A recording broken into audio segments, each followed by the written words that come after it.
Steamroller Steen with Steamroller Picks and hitthepick.com. It is a Wednesday, hump day, the 27th of August. We got a little Major League Baseball to talk about here for one more day before football takes over. But in the meantime, let's check in and see how we did yesterday. Kind of a weird day. We had the Cincinnati LA Dodgers under 9. That looked very good until late. I think they scored 5 runs in the last couple innings there. Didn't help us much at all as it pushed. They landed 9.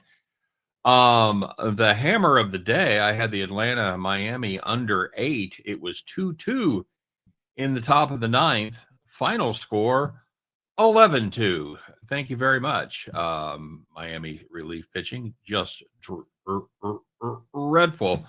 The saddest thing was we had a chance for a push with 2 outs, and we were sitting on 8, and they scored 5 more runs with 2 outs. So just a host job all the way around. Speaking of deserved a better fate. We had the Yankees on the run line plus 114 as Heel went against Gore. Heel just gets better every time out. Yankees win that one at plus 114. We had the Houston alternate run line minus 2.5. We could have taken minus 10.5 here. It really wouldn't have mattered. As Colorado beat Houston, a rare road victory against Hunter Brown. Just a bad performance. I think Hunter Brown ended up giving up 4 runs in that game. Awful. I killed another pitcher. You're welcome. All right, so let's see what we got cooked up for today. By the way, if you want to play our Steamroller Fantasy Football League, we're registered at ESPN. The link is in the description of today's video. Unlike yesterday's link, it will not go to a hockey fantasy league. Bronco Devil gave me the heads up, and I changed it late morning, early afternoon. But if you were on that video earlier and you checked that, you're like, what the hell is going on? So we're going to play fantasy football with us. It's $20. Got a league set up on ESPN. Should be a lot of fun. Check that in the description. Okay, we're going to take a look out west, my friends, as the Chicago Cubs come to town, play San Francisco Giants. We have Colin Ray going against Hunt for the San Francisco Giants. Cubs are favoring this one minus 126. I think that's a dandy price. I think that's an absolute steal. That's a bargain. We're going to take it. Colin Ray is one of those middle of the rotation grinders. I liken him to when it comes to the Royals, like a Michael Lorenzen or somebody like that, a 3 minus 4 plus, that kind of guy. He doesn't get a ton of pub, but you know what? At least this season, he just goes out there and wins, kids. Cubs are 18-8 in his starts, including 8-3 when he is starting on the highway. Is a 3.96 ERA, 1.29 whip on the season. Both those numbers are a little bit better at Wrigley, somewhere in the neighborhood of like 3.7 and a 1.20. And he's been pitching well lately. He's given up 2 or less in 4 straight, and 8 of his last 10 overall. The Cubs in that stretch are 7-3 in those 10 games. The Giants are going to start Carson Whisenhunt. He's a rookie. He's made 4 starts. Pretty mediocre numbers in Double-A as well. Somewhere is like 4.44 ERA and like a 1.29 whip. Not great numbers there at Triple-A. And he hasn't put up great numbers with the Giants either. He's made 4 starts, 4.91 ERA, 1.42 whip, and the Giants are just 1-3 in those 4 starts. A couple of problems on the horizon. He's given up 9 walks and 5 homers in just 18 1/3 inning. That's a bad combination. You can either give up a lot of home runs or a lot of walks. You ain't going to be here long if you give up both, and that's what he's done so far. Cubs lost last night, but you know what? They've been playing good ball overall lately.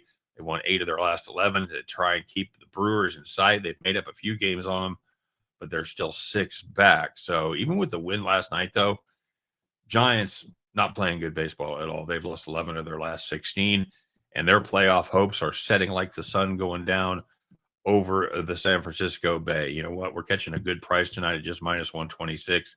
I'd expect this to be somewhere in the 140 range.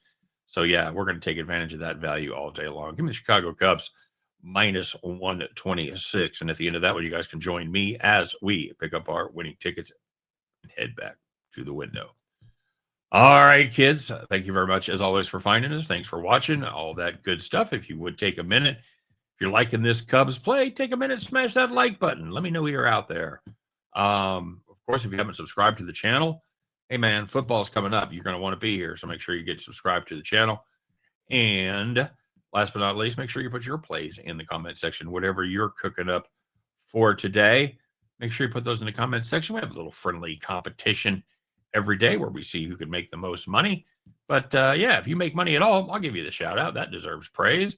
And if you make the most money, you're going to be capper of the day. And we do have a capper of the day today. First of all, Ziwa Carter had the Cubs money line. Yeah, sorry, brother, your day early on that one.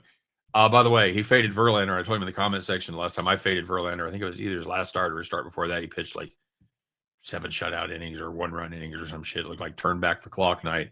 I told him I was staying away from that game, so he was probably safe. He was not. Verlander, another good performance, 6 innings, 2 runs for the timeless Mrs. Kate Upton. So nicely done there. But he did better with the Braves on the money line.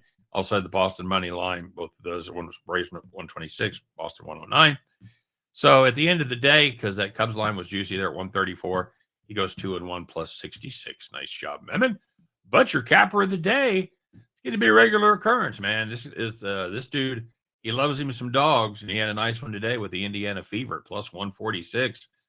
Fever win that one big, and Thomas Bowe is once again the capper of the day. So congratulations, Tebow, Indiana Fever plus 146. You, my friend, are the capper of the day. Well done to you. Well done to Mr. Ziwa Carter. Best wishes to Mr. Train. He's you got the kidney stone surgery there.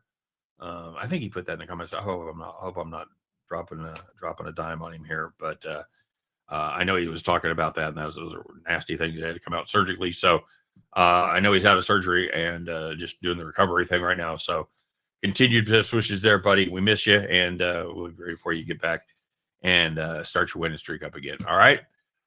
Okay, that's it. Don't forget the fantasy football draft is going to be on Sunday at 2 o'clock Central, 3 o'clock Eastern time. So yeah, come out and play, Mr. Warriors. Go ahead and do that. Let's play some fantasy football. Have some fun. All right. You guys have a great day. Thanks as always for watching. Win, lose, or draw on this West Coast Wonder Pick. You know I'll be back tomorrow to talk all about it. Take care. We'll see you then.